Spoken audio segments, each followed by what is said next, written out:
सामीन इज़ाम, ख़वातीन इस्लाम, अज़ीज़ बच्चों, अस्सलामु अलैकुम व रहमतुल्लाहि व बरकातुहू।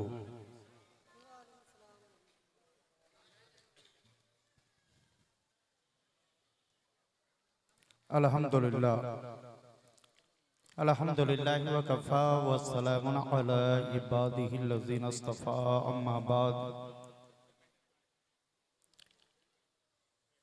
फ़ऊज़ु बिल्लाहि मिनश शैतानिर रजीम, बिस्मिल्लाहिर रहमानिर रहीम। या अय्युहल्लज़ीना आमनू क़ू अनफुसकुम व अहलीकुम नारा। सदक़ल्लाहुल मौलाना अज़ीम व बल्लगना रसूलुहुन नबियुल अमीनुल करीम व नहनु अला ज़ालिका लमिनश शाहिदीन व शाकिरीन वल्हम्दुलिल्लाहि रब्बिल आलमीन। मेरी दुआ को जब नबी का वास्ता मिला, मेरी दुआ को जब नबी का वास्ता मिला, मकबूले बारगाह हुई के राबता मिला। मैं भी भटक रहा था कि नाजुक से वक्त में मुर्शिद के तवस्सुल से सही रास्ता मिला। और कैसे ना हो ताबिंदा शब रोज ऐ नूरी, कुरान से जीने का हमें ज़ाब्ता मिला। बादाए तौहीद के मतवालो, शमए रिसालत व नबूवत के परवानों, गौस ख्वाजा के दीवानों, आइए हम और आप बावाज़ो बुलंद दुरूद पाक पढ़ें। अल्लाहुम्मा सल्ली अला सय्यदना शफीना नबीना मौलाना मुहम्मदिन बारिक वसल्लम। सल्लु अलैहि सलातु व सलाम अलैका या रसूलल्लाह सल्लल्लाहु तआला अलैहि वसल्लम। हज़रात, हमारे स्टेज से जो उलमा गए हैं वो खाना खाने के लिए गए हैं, और मजमा से जितने लोग गए हैं बाहर कैफ, अगर जरूरत के तहत गए हैं तो मैं यही कहूंगा कि अपनी जरूरत से फारिग होने के बाद दोबारा महफिल मिलाद पाक में आइए। मैं ये नहीं कहूंगा कि मेरी तकरीर सुनने के लिए आइए, मैं ये कहूंगा कि सरकार की महफिल में आप थे, महफिल छोड़कर जरूरत के तहत गए हैं, फिर महफिल में आके बैठ जाइए। जब महफिल का इख्तिताम होगा फिर आप अपने घरों में जाएंगे। चूंकि हमारे निसार भाई ने आपको दावत देकर उन्होंने अपना हक अदा किया है, और आपके तरफ से उस वक्त हक अदा होगा जब इस महफिल से दुआ के बाद जाएंगे। आपको यहां खाना खाने के लिए नहीं बुलाया गया है। मकसद क्या होता है घर वालों का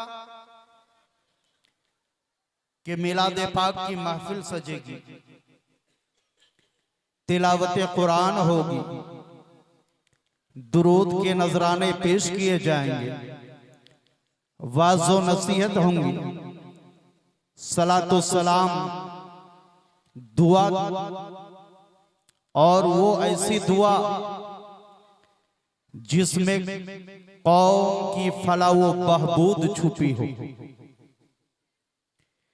इसलिए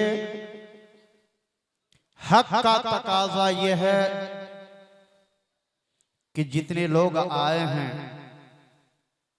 अगर आपके साथ कोई मजबूरी नहीं है तो आप यहां से दुआ के बाद जाएंगे, चूंकि तमाम इबादतों का मकसद वो है दुआ। तमाम इबादतों का मकसद क्या है? वो दुआ है। इसलिए दुआ के बाद जाने की आप कोशिश करें। बहरकैफ आज हमारे सुन्नियों के यहाँ अल्हम्दुलिल्लाह बहुत जलसे होते हैं। जितना सुन्नियों के यहाँ जलसे होते हैं कहीं और इतना जलसा नहीं होता है। लेकिन इतना जलसा होने के बाद भी हमारे सुन्नी जितना बेअमल है दूसरे लोग नहीं है। बोलिए हकीकत है? वजह क्या है? बेअमल होने की वजह क्या है? क्यों हम बेअमल हैं? क्यों हम नमाज की पाबंदी नहीं करते? क्यों हम अहकाम शरीयत पर अमल नहीं करते? हमारा अमल कुरान और हदीस पर क्यों नहीं हो रहा? नाते तो खूब सुन रहे हैं, खूब दिल को बहला रहे हैं, नारे भी लगा रहे हैं, लेकिन इसके बावजूद जब देखा जाए अपने वजूद को झांक कर जब हम देखते हैं तो कसम खुदा के हमारे वजूद में आमाले खैर का नामो निशान नहीं मिलता है। अमल है ही नहीं। वजह क्या है? वजह यह है अमल के लिए इल्म की जरूरत है। बोल दीजिए, अमल के लिए किसकी जरूरत है? इल्म की जरूरत है। आज हमारे नौजवानों में इल्म नहीं पाई जाती, इल्म तालीम नहीं पाई जाती। आज हमारे यहाँ इल्म नहीं है। वजह क्या है? हम जलसे में तो जाते हैं, जबकि जलसे का मिजाज ही ये होता है। जलसा बेहतरीन तबलीग का जरिया है। ये जो मिलादुल नबी का एहतमाम करते हैं ये बेहतरीन तबलीग का जरिया है। अल्हम्दुलिल्लाह हम यहाँ से कुरानी पैगाम भी देते हैं, अहादीस के मुताबिक बातें भी बताते हैं, अल्लाह और उसके रसूल के अहकाम को हम लोगों के सामने रखते हैं, अपने समाज को बताते हैं कि रब तबारक व तआला ने हजरत इंसान को क्यों पैदा किया है, हमारी तख्लीक का मकसद क्या है। ये सब मिलादे मुस्तफा से दिया जाता है। लेकिन हाल ये है कि मिलादे मुस्तफा को हमने रस्म समझ लिया है। मैंने इससे पहले भी कहा था कि ये मिलादे मुस्तफा ये रस्म नहीं है। आज हम लोग यही ना सोचते हैं कि बाप दादा ने किया है मिलाद तो चलो एगो मिलाद कर दो।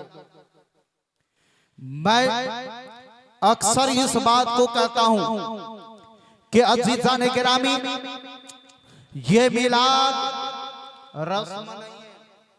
रस्म किसे कहते हैं?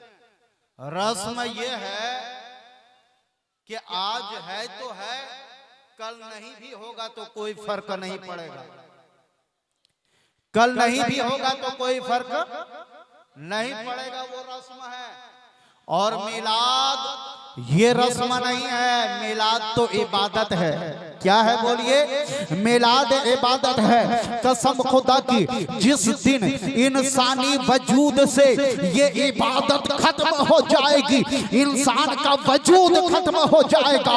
इसलिए कि रब तबारक व तआला ने हजरत इंसान को पैदा किया है तो सिर्फ इबादत के लिए पैदा किया है। और इबादत का तरीका कौन बताएगा? इबादत का ज़ाब्ता कौन बताएगा? इबादत की नेहज कौन बताएगा? बताएगा, इबादत के ताल्लुक से कौन बताएगा और कहां बताया जाएगा। यकीनी तौर पर इबादत कैसी होनी चाहिए, इबादत का तरीका क्या है, इबादत किस तरह से की जाती है, ये कहां बताया जाएगा। अब आप इस लायक नहीं है कि आप मकतब में जाएंगे, आप इस लायक नहीं है कि आप मदरसे में जाएंगे, तो तालीम हम कहां से हासिल करेंगे।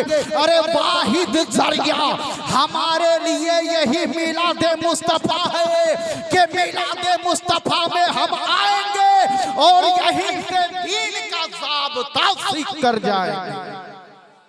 तकबीर, नारे रिसालत, मसले के आला हजरत, उलमाए अहले सुन्नत, नारे तकबीर। और एक बात बता दूं, ये मिलाद रस्म नहीं है बल्कि इबादत है। क्या है? इबादत है। इसी मिलाद में कुरान मुक़द्दस की तिलावत है, दुरूद पाक का विर्द भी है, वाज़ो नसीहत भी है, सलातो सलाम भी है, दुआ भी है। गोया आप यूं जान लीजिए कि ये वो इबादत है जिस इबादत के जरिए से इंसान अपने वजूद को संवारने की कोशिश करता है, इंसान अपने वजूद को संवारता है। ऐ इंसान, कभी हमने ये सोचा है कि रब तबारक व तआला ने हमें क्या यूं ही पैदा किया है? नहीं मेरे अजीज दोस्तों, हमें यूं ही रब ने नहीं पैदा किया है, लेकिन एक मकसद के तहत पैदा किया है, एक खास मकसद के तहत पैदा किया है। और वो मकसद ये है कि हम रब तबारक व तआला की इबादत और रियाजत करेंगे, दुनिया में जिंदगी गुजारेंगे, लेकिन हमारा तरीका वही होगा जो इस्लाम हमें तरीका दे रहा है, हमारा ज़ाब्ता वही होगा जो शरीयत मुस्तफा हमें ज़ाब्ता दे रही है, हमारा कानून वही होगा जो कुरान का कानून होगा, हमारा नहज वही होगा जो कुरान का होगा, हमारा वसूल वही होगा जो कुरान का होगा। और जो कुरान के वसूल पर चलेगा वो यहाँ भी कामयाब होगा, कब्र में भी कामयाब होगा और हश्र में भी उठेगा तो कामयाब कामरान होकर उठेगा। लेकिन ये कामयाबी कब मिलेगी? जब कुरान के मुताबिक हम अपनी जिंदगी को गुजारेंगे, कुरान के मुताबिक, हदीस के मुताबिक। आज ये कौम मुस्लिम जलीलो खार हो रही है, ये कौम मुस्लिम इन्हें जिल्लतों का सामना करना पड़ रहा है। आज क्यों इतनी जिल्लत हमारी हो रही है? आज लोग हमसे नफरत क्यों कर रहे हैं? आज क्यों हमारा चेहरा देखना भी पसंद नहीं करते? कसम खुदा की आज हाल ये है कि चंद गैरों के बीच में अगर आप चले जाते हैं तो आप हिकारत की निगाह से देखे जाते हैं, आप जो है इज्जत की निगाह से देखे नहीं जाते। आखिर वजह क्या है? अरे उस रब वहदहू ला शरीक के हम मानने वाले हैं जिसने दोनों जहान को पैदा किया है, जिसने शम्सो कमर को पैदा किया है, जिसने खुशको तर को पैदा किया है, जिसने ज़मीनो ज़मान को पैदा किया है। और वो परवरदिगार आलम जो तमाम इज्जतों के मालायक है, उसी परवरदिगार आलम ने हमें भी इज्जत बख्शी है, हमें भी इज्जत अता किया है, कौम मुस्लिम को इज्जत दिया है, मोमिनीन को इज्जत दिया है, मोमिनों के लिए इस दुनिया में इज्जत है। लेकिन इसके बावजूद जब ये लोग हमें देखते हैं तो हमें रुस्वा करने की कोशिश करते हैं, हमें जलीलो खार करने की कोशिश करते हैं। कभी हमने गौर व फिक्र नहीं किया है, कभी हमने अपने आप में झांका नहीं है कि क्या मामला है। कल तक तो इज्जत की निगाह से हम देखे जाते थे, कल तो हमारा एक वकार था, कल तक तो हमारा एक मकाम था। आज क्या मामला है कि वही लोग आज हमें आंखें मिलाकर हमसे बात कर रहे हैं, हमें जिल्लत और रुस्वाई के गारे अंधकार में ढकेलते चले जा रहे हैं, तो कहीं ना कहीं ये पता चलेगा कि ये रुसवाई हमें यूं ही मुकद्दर नहीं हुई है। अरे जब से हम कुरान से दूर होते चले गए हैं, रुसवाई के गार में हम घुसते चले गए हैं। ऐ कौम मुस्लिम, आज भी वही वकार होगा, आज भी वही इज्जत होगी, आज भी वही मकाम होगा, आज भी इज्जत की निगाह से हम देखे जाएंगे। पहले अपने आप को कुरान के करीब कर लो, पहले अपने आप को शरीयत के करीब कर लो। जिस दिन हम अपने आप को शरीयत के करीब करेंगे, तो शरीयत के करीब का मतलब ये होता है कि हम नबी के करीब हो जाएंगे, और जो नबी के करीब होता है वही खुदा का करीब होता है। जो खुदा का करीब होता है वो सबकी नजर में महबूब होता है। नारे तकबीर, नारे रिसालत, मसलक आला हजरत, वो सबों की नजर में महबूब हो जाता है। तो कभी तो अपने आप को झांकने की कोशिश कीजिए। आज हमारे निसार भाई ने इस महफिल का इनेकाद किया है। नाम क्या रखा गया है? देखिए, सुन्नते मुस्तफा कॉन्फ्रेंस। क्या नाम रखा गया है? सुन्नते मुस्तफा कॉन्फ्रेंस, यानी मुस्तफा जाने रहमत सल्लल्लाहु ताला अलैहि वसल्लम की सुन्नत। और यहां पर उस सुन्नत से मुराद क्या है? अकीका। क्या मुराद है? अकीका। ये अकीका क्यों करते हैं हम लोग? अकीका करने का रीजन क्या है? वजह क्या है? अकीका क्यों करते हैं?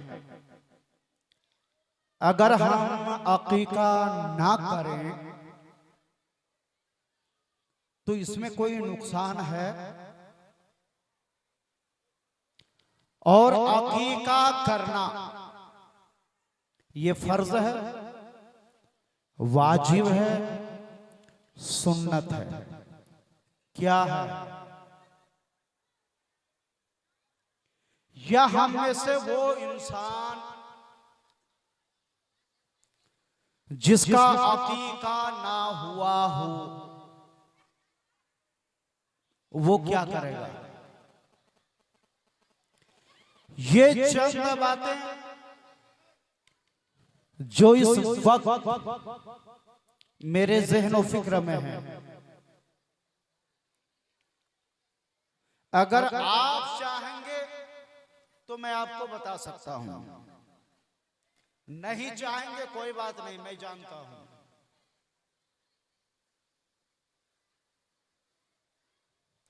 पहले तो ये समझिए कि ये अकीका क्या चीज है। अकीका क्या चीज है? अकीका का माना क्या है? जानना जरूरी है ना। हम लोगों का अकीका हो गया और हम लोग माना अब तक नहीं जान रहे हैं,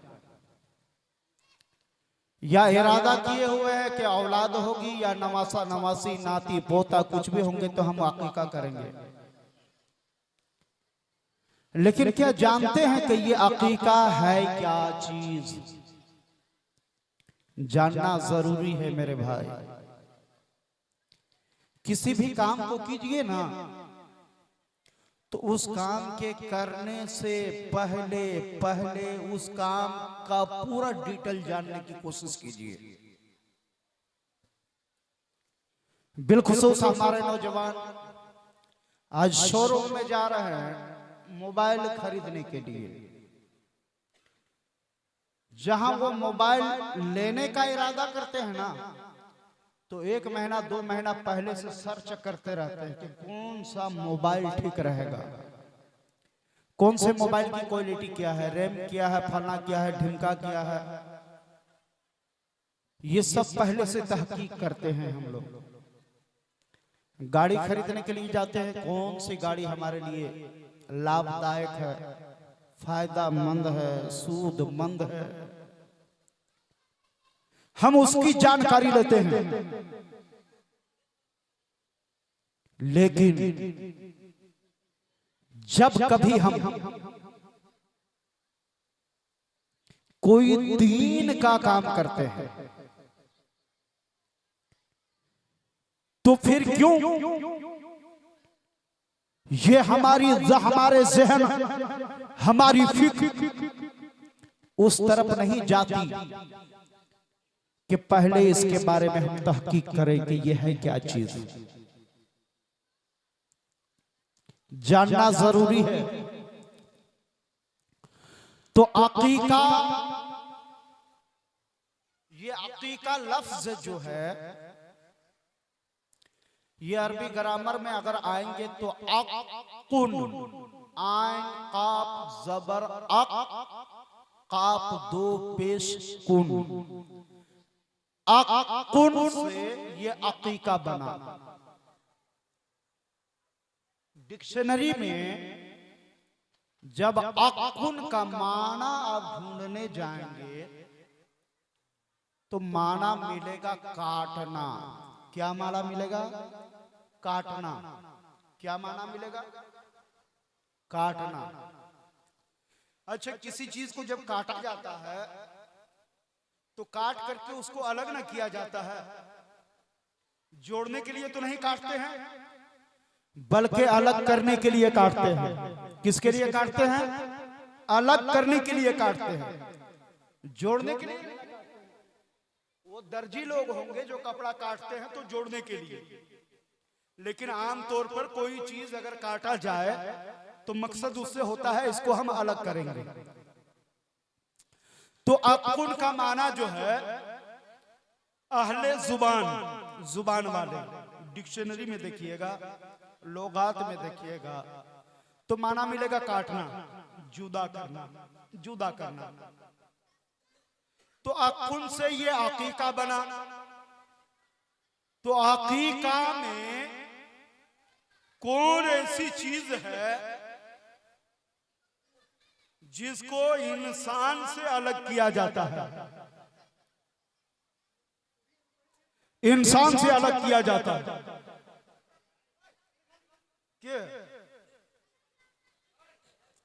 उन लोगों को छोड़ दीजिए, उन लोगों का 7 खून माफ है, 7 खून माफ है। जहां जाएगी वो लोग बोलते रहेगी। बोलने दीजिए, बोलने दीजिए, आप लोग सुनिए। और आप लोगों से ज्यादा तादाद में अल्हम्दुलिल्लाह यहाँ फरिश्ते हैं। मैं आंख बंद करूंगा और फरिश्तों को सुना दूंगा, ठीक है? तो अकीका जो है, अकीका माना ही होता है काटना, छाटना, जुदा करना, अलग करना, अलग करना। अब जरा देखिए कि ये जो अकीका जिसमें बच्चे की पैदाइश होती है, 7वें दिन हम लोग जानवर की कुर्बानी करते हैं उसके नाम पर। किसके नाम पर? बच्चे के नाम पर। क्यों करते हैं? तो नबी करीम सल्लल्लाहु अलैहि वसल्लम ने फरमाया कि अल गुलामो मुरतहनुन बेअकीकतिही। ये मेरे आका करीम सल्लल्लाहु अलैहि वसल्लम की हदीस है कि ये बच्चे जो होते हैं, बच्चे अपने अकीका पर गिरवी हुआ करते हैं, अपने अकीका पर गिरवी हुआ करते हैं। क्या मतलब? यानी जब बच्चा पैदा होता है, अल्लाह तबारक व तआला ने जब इंसान को पैदा फरमाता है तो इंसान के साथ एक शैतान भी पैदा फरमाता है। बोलिए, एक शैतान, एक शैतान को भी पैदा फरमा देता है। हर इंसान के साथ एक शैतान भी है जो बिल्कुल हूबहू उसी की तरह बिल्कुल उसी की हम शक्ल। यहां तक के जब ये हदीस नबी करीम सल्लल्लाहु ताला अलैहि वसल्लम ने हजरत आयशा सिद्दीका रजी अल्लाह ताला अन्हा के सामने रखा, हजरत आयशा ने सवाल किया, या रसूल अल्लाह, जब हर इंसान के साथ एक शैतान पैदा होता है, हर इंसान के रगो रेशे में शैतान दौड़ता है, या रसूल अल्लाह क्या आपके साथ भी शैतान पैदा हुआ? आपके साथ भी ये शैतान पैदा हुआ है? नबी करीम सल्लल्लाहु ताला अलैहि वसल्लम ने फरमाया कि ऐ आयशा सुनो सुनो, अल्लाह तबारक व तआला ने जितने भी इंसान को पैदा किया है, तमाम इंसान के साथ एक शैतान पैदा किया है। यहाँ तक कि जब मैं पैदा हुआ हूँ तो मेरे साथ भी एक शैतान पैदा हुआ है, लेकिन और लोगों का जो शैतान होता है, कभी वो इंसान हावी होता है तो कभी शैतान हावी होता है, लेकिन मेरा शैतान मुझ पर हावी नहीं होता, बल्कि वो मेरा ताबेदार है, मेरी ताबेदारी करता है। वो मेरा ताबेदार है, वो शैतान मेरी ताबेदारी करता है। वो कभी मुझ पर गालिब नहीं आ पाता, कभी मुझ पर हावी नहीं होता है, वो कभी मुझ पर अपना असर नहीं डाल सकता, बल्कि मुझसे ही वो मुतासिर हुआ करता है। तो आप जरा देखिए ये शैतान का काम क्या है, बोलिए, ये शैतान का क्या काम है? यही वो शैतान है जिसने रब तबारक व तआला की बारगाह में ये अरीज़ा पेश किया है कि ऐ मेरे मौला, जब तूने मुझे जन्नत से निकाल ही दिया है, जब जन्नत से निकाल ही दिया है मेरे मौला, तो मुझे इतनी उम्र दे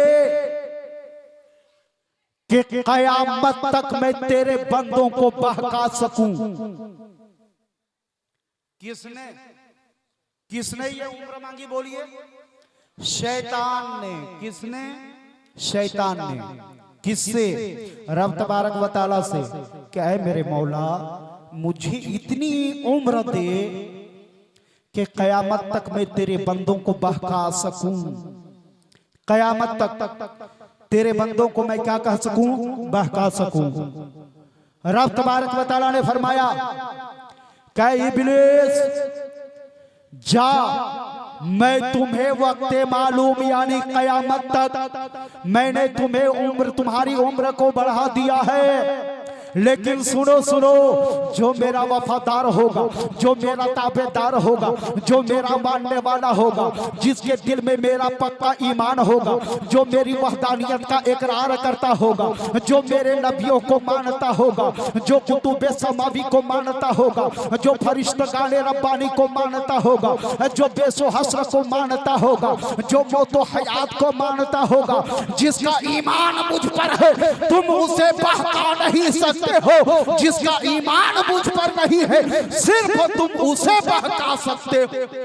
जाओ, मैंने तुम्हें लंबी उम्र अता कर दिया। अब तो लंबी उम्र शैतान को मिल गई है, अब वो शैतान बहकाता रहेगा, इंसान को तकलीफ पहुंचाता रहेगा, तकलीफ पहुंचाता रहेगा। नबी करीम सल्लल्लाहु ताला अलैहि वसल्लम ने फरमाया कि जब किसी के घर में कोई बच्चा पैदा हो जाए तो सबसे पहले उसकी तकलीफ दूर की जाए, उसकी तकलीफ दूर की जाए। और वो तकलीफ क्या, वो तकलीफ क्या चीज है? वो तकलीफ है कि बच्चे के सर पर जो बाल है, बाद मुफस्सिरीन ने यही लिया है कि उस तकलीफ से मुराद जो इंसान के पैदा होते हैं, बाल लेकर पैदा होते हैं, वो बाल जो है नापाक होता है, लिहाजा नापाक बाल को जल्दी हटाया जाए, उस नापाक बाल को जल्दी हटाया जाए। और ये नापाक बाल जब हटाया जाएगा तो उसी वक्त उस बच्चे के बदले में एक जानवर की कुर्बानी होगी जिसे अकीका कहा जाता है। यानी बच्चे के सर से वो नापाक बाल भी हटेगा और उसकी जिंदगी से जो शैतान उसके साथ पैदा हुआ है उसके दामों फरेब से भी वो बच्चा आजाद होगा। आजाद कैसे होगा? उसके लिए एक कुर्बानी की जाए, उसी कुर्बानी का नाम अकीका है। उसी कुर्बानी का क्या नाम है? अकीका है। वही कुर्बानी है, उसी का नाम अकीका है। अब ये अकीका फर्ज है, वाजिब है, सुन्नत है। क्या है अकीका? अकीका क्या है? वाजिब, फर्ज नहीं मेरे भाई। ये अकीका ना तो फर्ज है ना तो वाजिब। वाजिब और फर्ज नहीं है। अगर ये अकीका फर्ज या वाजिब होता तो ना करने पर इंसान गुनहगार होता, ना करने पर इंसान गुनहगार होता। लेकिन अगर कोई अकीका नहीं करता है तो वो इंसान गुनहगार नहीं होता है। लेकिन अगर कोई अकीका करता है तो वो जो अल्लाह तबारक व तआला ने जहां बेशुमार नेमतें अता की है, रब तबारक व तआला ने हजरत इंसान को औलाद जैसी नेमत अता की है, तो उस औलाद के शुक्राने में बाप जो है अपनी औलाद के तरफ से जो जानवर ज़बह करते हैं, इसलिए ज़बह करते हैं कि ताकि उस बच्चे के खून का बदला यहाँ खून दिया जाता है, बाल के बदले में बाल दिया जाता है, जिल्द के बदले में जिल्द दिया जाता है, गोश्त के बदले में गोश्त दिया जाता है। और यही वो जानवर है जो उस बच्चे के लिए मुकम्मल तौर पर फिदिया बन जाया करता है। वो फिदिया यानी यही वो कुर्बानी है, यही वो अकीका है जो उस बच्चे के मसाइब आलाम में मुकम्मल तौर पर ढाल बनता हुआ नजर आता। यानी बच्चे के मसाइब आलाम में वो जानवर ढाल बनता है, ढाल बनता है। ये जहन्नम से रोकने के लिए ये एक ढाल है और ये एक बेहतरीन फिदिया है जिसे हम और आप अकीका करते हैं। अब ये अकीका कब करना चाहिए? कब करना चाहिए? जब बच्चा पैदा हो तो सबसे पहले हम लोग क्या करते हैं? बच्चा पैदा होते ही कान में आजान देते हैं ना, कान में आजान। अच्छा, सबसे पहले किसके कान में आजान दिया गया था? सबसे पहले किस बच्चे के कान में आजान दी गई थी? ये मैं सवाल छोड़कर जा रहा हूं। कभी भी मैं फोन करके पूछूंगा आप लोगों से जो आप लोग हासिल किए कि नहीं अब तक, या बता दूं? बता दूं? अच्छा बता देते हैं। जब मक्का से मदीना लोग हिजरत करने लगे तो हजरत आयशा सिद्दीका रजी अल्लाह ताला अन्हा की बड़ी बहन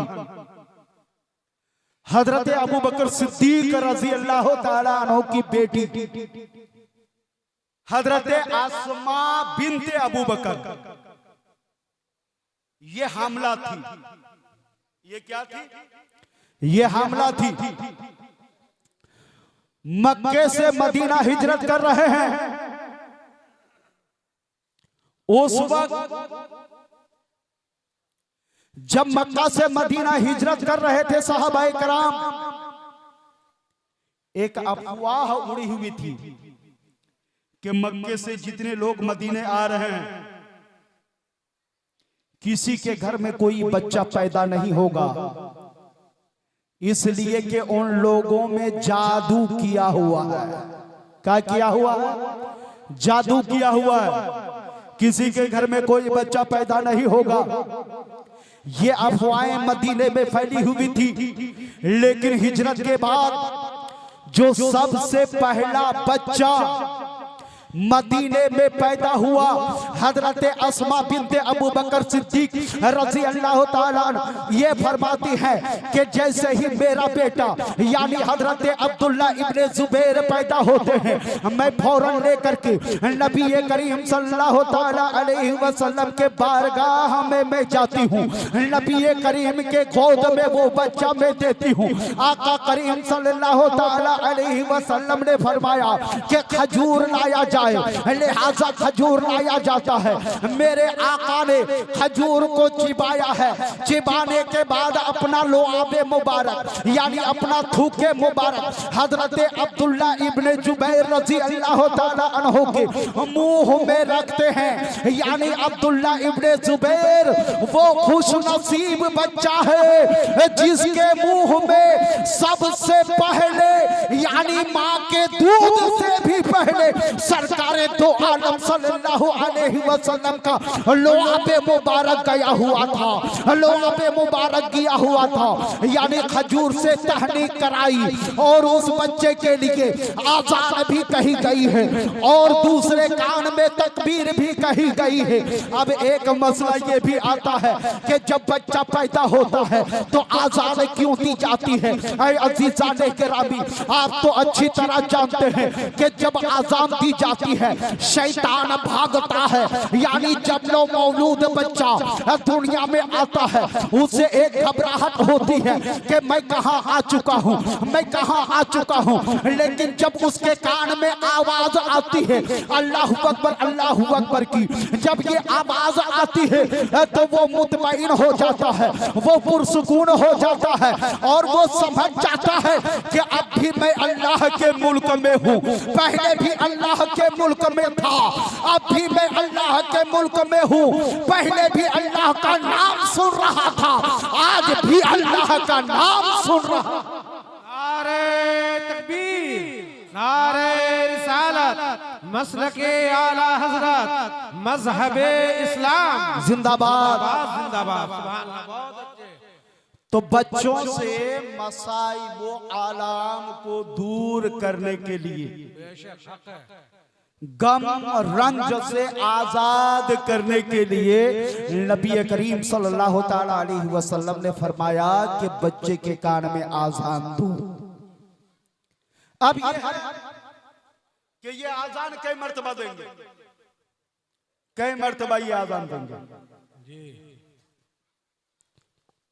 क्योंकि ये एक ऐसा मसला है जो हम सबों के साथ इसका ताल्लुक है, हम सबों के साथ। लेकिन अफसोस उस वक्त होता है जब घर में बच्चे पैदा हो जाते हैं और हम लोग इमाम और मौजिन को तलाश करते हैं कि कहाँ है इमाम साहब या मौजिन साहब, कि वो आएंगे तब वो आजान देंगे। अरे मेरे भाई, मस्जिद में आजान देने की जिम्मेदारी मौजिन की है। हर किसी के घर में बेडरूम में आजान देने की जिम्मेदारी उनकी नहीं है। हम कैसे मुसलमान हैं कि हमें आजान पढ़ना भी नहीं आता। नबी पाक सल्लल्लाहु ताला अलैहि वसल्लम ने कभी ये नहीं फरमाया कि जब घर में कोई बच्चा पैदा हो तो मौजिन साहब को बुला करके लाओ या इमाम साहब को बुला करके लाओ या आलिम दीन को बुला करके लाओ। नहीं, बल्कि मेरे आका ने फरमाया है कि घर में अगर बच्चा पैदा हो रहा है तो सबसे पहले उसके कान में अल्लाहु अकबर की सदा गूंजनी चाहिए, उसके कान में आजान दो। दाएं 4 मर्तबा अजान पढ़ो, दाएं कान में। दाएं कान में कितने मर्तबा? बोलिए 4 मरतबा अजान पढ़िए, बाएं कान में 3 मरतबा तकबीर पढ़िए। यह है एक मसला। लेकिन अगर कोई एक ही मरतबा अजान और तकबीर देता है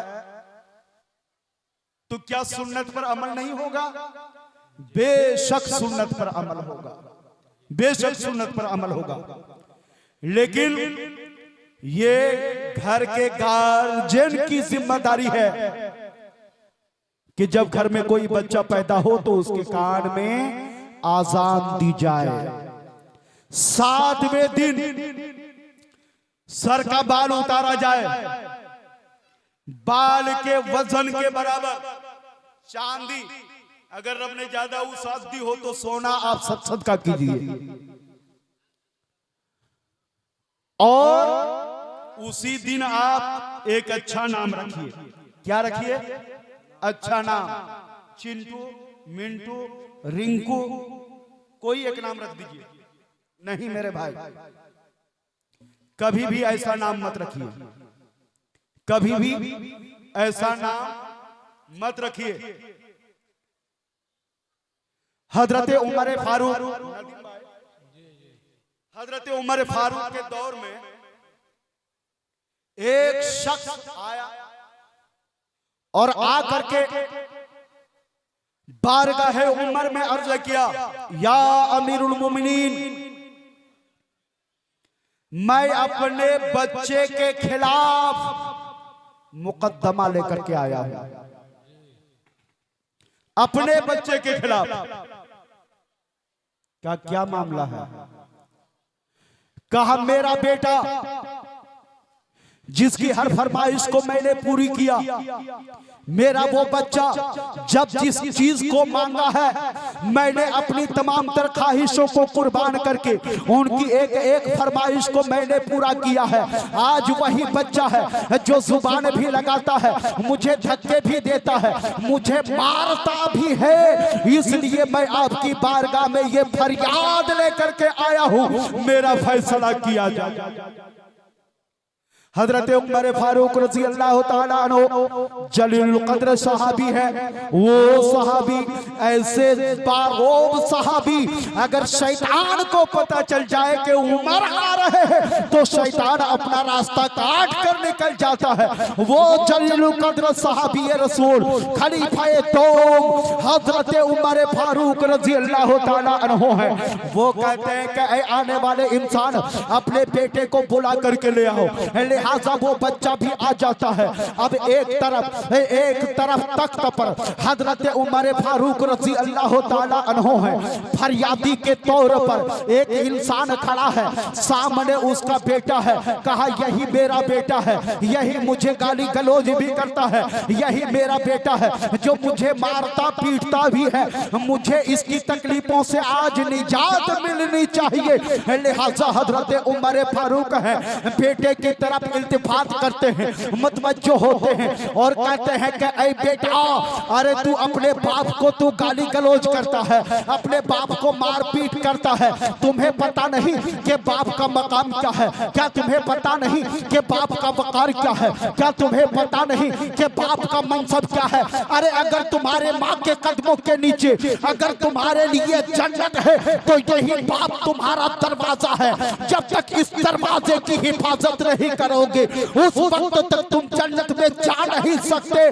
क्या माजरा है कि तुम अपने बाप को गाली गलौज करते हो? तुम कितना बड़ा बदबख्त हो, तुम कितना बड़ा बदनसीब हो कि अपने बाप को गाली गलौज करते हो, उन्हें मारते पीटते हो। देखिए उस बच्चे ने क्या जवाब दिया है। उस बच्चे ने जवाब दिया है कि अमीरुल मोमिनीन माफ किया जाए, मैं आपसे कुछ कहना चाहता हूँ। कहा कि कहो क्या मामला है? कहा कि ये मेरे बाप जरूर है, ये मेरे बाप जरूर है, लेकिन आज तक इन्होंने मुझे कभी अच्छी तालीम नहीं दिया है, कभी अच्छी सीख हमें नहीं दी है, कभी कुरान की तालीम हमें नहीं दिया है। यहाँ तक के मेरे बाप से पूछिए कि इन्होंने जो मेरा नाम रखा है वो नाम क्या है, वो नाम क्या रखा है? कहा बेटा क्या नाम है तुम्हारा? कहा कि मेरा नाम पूरा इलाका वाला जो अन के नाम से जानता है। किसके नाम से? जो अल का माना होता है गोबरीला कीड़ा। वो गोबरीला कीड़ा जो होता है ना, जो गोबर पोका कह लीजिए, गोबर पोका, जो अल के माना गोबर पोका।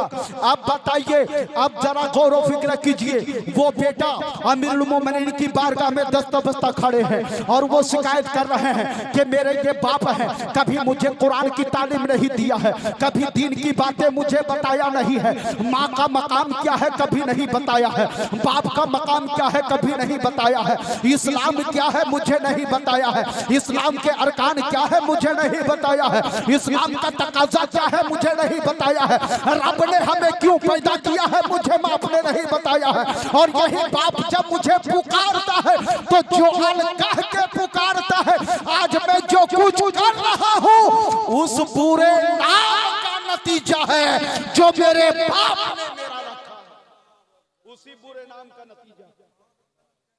ऐ अजीजान गिरामी, अल्हम्दुलिल्लाह यहाँ जितने बैठे हैं इनमें से बहुत सारे साहिब औलाद हैं और बहुत साहिब औलाद भी होने वाले होंगे। नबी करीम सल्लल्लाहु तआला अलैहि वसल्लम ने इरशाद फरमाया कि ऐ लोगों, अपनी औलाद की हुकूक अदा करो, अपनी औलाद की हुकूक अदा करो। औलाद की हुकूक क्या क्या है? जब घर में कोई बच्चा पैदा हो, चाहे वो लड़का हो चाहे वो लड़की हो, सबसे पहले एक अच्छा नाम उसका रखा जाए, गलत नाम से ना पुकारा जाए। अच्छा नाम अगर रखेंगे तो इंशाअल्लाह अजीज उस नाम का असर उस बच्चे में होगा। वो बच्चा आगे चल करके बॉस नहीं बल्कि गुलाम घोष होगा। वो बच्चा माँ का भी वफादार होगा, बाप का भी वफादार होगा। एक वक्त ऐसा आएगा कि कौम का रहबर भी बनेगा, बस शर्ते कि उसका अच्छा नाम रखा जाए, उसे कुरान की तालीम दी जाए। आज हमारा हाल क्या है? जब हमारे बच्चे बोलने लगते हैं तो बोलने लगते हैं बच्चे तो उन्हें जानवर के बारे में बताया जाता है, उन्हें कुत्ता बिल्ली के बारे में बताया जाता है, ये उन्हें ना जाने लायानी चीजों के बारे में बताया जाता है। कसम खुदा की, शरीयत मुतहरा का ऐलान ये है कि ऐ साहिब औलादो, अगर तुम्हारे घर में कोई बच्चा पैदा हुआ है और वो बच्चा अगर बोलने का लायक हो गया है तो उस बच्चे से अल्लाह का नाम लेने की कोशिश करो, उसे अल्लाह का नाम सिखाओ, ताकि तुम्हारा बेटा वो बेटा अपनी तोतली जुबान से जब अल्लाह का नाम पुकारेगा, जब रहमान कहेगा, जब रहीम कहेगा, तो अल्लाह तबारक व तआला की रहमत जोश में आएगी और उस बच्चे के इस नाम लेने को कबूल फरमा देगा परवरदिगार आलम। और उसी बच्चे के सदके में रब तबारक व तआला उनके माँ बाप को जन्नतुल फिरदौस में जगह अता फरमा देगा। उसी बच्चे के आप जानते हैं कि ये छोटे छोटे जो बच्चे होते हैं, नन्हे नन्हे बच्चे, ये बच्चे भी अपने माँ बाप के लिए सिफारिश करेंगे। क्या? अपने माँ बाप के लिए सिफारिश करेंगे। नबी करीम सल्लल्लाहु तआला अलैहि वसल्लम ने फरमाया कि वो बच्चा जिसने अभी दुनिया देखा ही नहीं, यानी कच्चा हमल जो जाय हो जाता है, बच्चा जिसने अभी दुनिया देखा ही नहीं, मां के पेट ही में वो हलाक हो जाता है। नबी करीम सल्लल्लाहु तआला अलैहि वसल्लम फरमाते हैं कि वो बच्चा रब तबारक व तआला से उस वक्त तक झगड़ता रहेगा, उस वक्त तक झगड़ता रहेगा। ये झगड़ना, ये हमारे और आपके झगड़ना की तरफ मन ले जाइएगा। हम लोग डंडा से, लाठी से, गाली गलौज से न जाने कैसे कैसे लायानी बातें करते हैं। कभी ये नहीं देखते हैं कि मेरा सामने जो खड़ा है वो मेरा चचा है या मेरे बड़े भाई है, ये मेरा कोई ब्रदर है या मेरा घर का है या खानदान का है। ऐ अजीजाने गिरामी, इस लड़ाई से उस लड़ाई को आप कभी नहीं मिलाएंगे, बल्कि वहां हदीस में जो झगड़े का नाम झगड़ा आया है वो उसके ताल्लुक से मुफस्सिरीन हदीस ये तशरीह करते हैं, यानी रब तबारक व तआला की बारगाह में वो बच्चा नाज दिखाएंगे, नखरे करेंगे कि ऐ परवरदिगार तू तो मुझे जन्नत में ठिकाना दे रहा है, लेकिन सुनो मैं जन्नत नहीं जा सकता। अरे इस दुनिया में तूने मुझे माँ से महरूम रखा है, बाप से महरूम रखा है, मैं जन्नत में जाऊंगा तो अपने माँ बाप को लेकर के जाऊंगा, बगैर माँ बाप के मैं कभी जन्नत में जा नहीं सकता। इस तरीके से वो बच्चा हुज्जत करता रहेगा। रब तबारक व तआला हुक्म देगा कि ऐ बच्चे अरे जाओ देखो तुम्हारे माँ बाप कहाँ है। अगर वो माँ बाप जहन्नमियों के साथ में भी होंगे तो वो नन्हा बच्चा जाएगा, अपने माँ बाप के दामन को पकड़ेगा और कहेगा कि अम्मी जान, अब्बू जान, अब तक तेरी शफकत से तेरे प्यार से हम महरूम थे, अब हम महरूम नहीं रहेंगे, अब हमें जन्नत में जाना है, अब हमें वहीं पे आपका प्यार भी लेना है, आपकी शफकत भी हमें जन्नत में हासिल। तो ये नन्हे बच्चे जो होते हैं, ये नन्हे बच्चे अपने माँ बाप के लिए शफाअत भी करेंगे, अपने माँ बाप के लिए रहमत भी बनेंगे, अपने माँ बाप के लिए ये शफी भी बनेंगे। तो उन बच्चों को ज़ाया ना होने देना। जो हुकूक आपके हैं आप अपना हुकूक अदा करते चलिए। आज हम कहते हैं कि देखो ना मेरा बेटा कैसा बेटा है, ना तो माँ को समझता है ना तो बाप की अहमियत को समझता है, जुबान दराजी करता है। अजीजाने गिरामी, पहले आप अपना हक अदा कीजिए। पहले आप बाप बने हैं तो बाप बनकर अपना हक अदा कीजिए। बच्चों को अपने हाल पर छोड़ दीजिए। जब आप अपना हक अदा कर लेंगे, अब इसके बाद अपने बच्चों की कामयाबी की दुआ करेंगे तो रब तबारक व तआला तुम्हारे बच्चे को भी वफादार बना देगा, तुम्हारे बच्चे को भी नेकोकार बना देगा। वही बच्चा तुम्हारा सम्मान भी करने लगेगा, वही बच्चा बावकार भी बनकर दिखाएगा। इसलिए पहले अपना हक अदा कीजिए, बाप बनने का हक अदा कीजिए। बच्चा पैदा हो, अच्छा नाम रखिए, उसके बाद उन्हें अल्लाह रसूल का नाम सिखाइए, उन्हें कलमा सिखाइए। आज मेरे अजीज दोस्तों, जब एक दूसरे से हम बात करते हैं तो हम कहते हैं कि मैंने अपने बच्चे को फला जमीन खरीद करके दिया है, फला गाड़ी खरीद करके दिया है, मोबाइल खरीद करके दिया है, इतनी जायदाद हमने कर दिया है। कसम खुदा की ऐ मेरी माँ और बहनों और मेरे बुजुर्गों, सुनो सुनो, अरे ये बच्चों का हक अदा नहीं हुआ। कसम खुदा के अपने बच्चों को इस लायक बना दो, अपने बच्चों को इस लायक बनाओ कि अगर पड़ोसी में किसी के सीने में अगर दर्द हो रहा हो तो आपका बच्चा वो दर्द महसूस करे। अगर किसी को हाजत हो वो बच्चा हाजत पूरी करे। अगर कोई परेशान हर हो तो उसकी परेशानी को वो महसूस करे। अगर कोई बड़ा है तो उसकी ताज़ीम करे, अगर कोई छोटा है तो उस पर शफकत करे। क्योंकि नबी ने फरमाया है, मल्लम यरहम सगीरना वलम युअक्किर कबीरना फलैसा मिन्नी। वो बड़ा जो छोटों पर शफकत नहीं करता या वो छोटा जो बड़ों की ताज़ीम नहीं करता, मेरे आका फरमाते हैं कि वो हम में से नहीं है, वो हम में से नहीं है, वो हम में से नहीं है। नतीजा क्या निकल करके आया? अगर आप बड़ों का सम्मान नहीं कर रहे हैं, अगर आप बड़ों का मान नहीं कर रहे हैं, अगर आप उनका आदर नहीं कर रहे हैं, अगर उनकी ताज़ीम नहीं कर रहे हैं तो नबी की उम्मत में आप भी नहीं है। और अगर आप अपने से छोटों पर प्यार नहीं कर रहे हैं, शफकत नहीं कर रहे हैं तो समझ लीजिए कि नबी की कामिल उम्मत में आप भी नहीं है। इसलिए बड़ों की जिम्मेदारी है कि वो छोटों पर प्यार करे, छोटों की जिम्मेदारी है बड़ों का सम्मान करे। बातों पर मैं अपनी गुफ्तगू का इख्तिताम करता हूँ। मौलाए कायनात हम सबको एक बनाए, नेक बनाए, शरीयत मुताहरा पर अमल पैरा होने की तौफीक रफीक अता फरमाए। आफरीन प्यारी जिस बच्ची के अकीके के सिलसिले में इस महफिल पाक का इनेकाद हुआ है, मौला से दुआ है कि मौला उनके तमाम लवाहिकीन को और उसको भी हर तरह की आफात व बलियात से महफूज फरमाए। आमीन व आखिरु दवाना अल्हम्दुलिल्लाहि रब्बिल आलमीन। अस्सलामु अलैकुम व रहमतुल्लाहि व बरकातुहू।